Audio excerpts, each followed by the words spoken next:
Alors que l'invasion russe en Ukraine continue, les Ukrainiens tentent de survivre aux attaques et aux coupures d'électricité.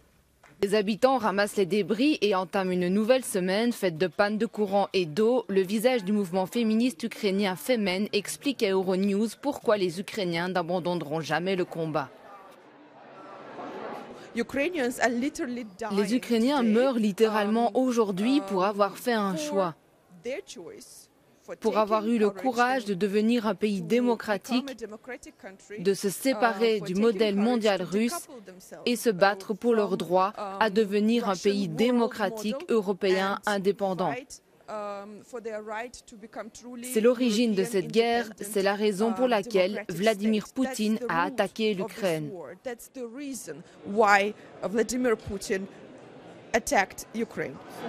S'exprimant en marge d'un événement des Amis de l'Europe à Bruxelles, Ina affirme qu'elle s'attendait à cette attaque, qu'elle alertait le monde sur une tolérance trop grande envers Poutine depuis des années. D'après elle, la guerre a désormais unifié le pays et transformé des chanteurs, des boulangers, des médecins et des professeurs en soldats dont le moral est toujours bon.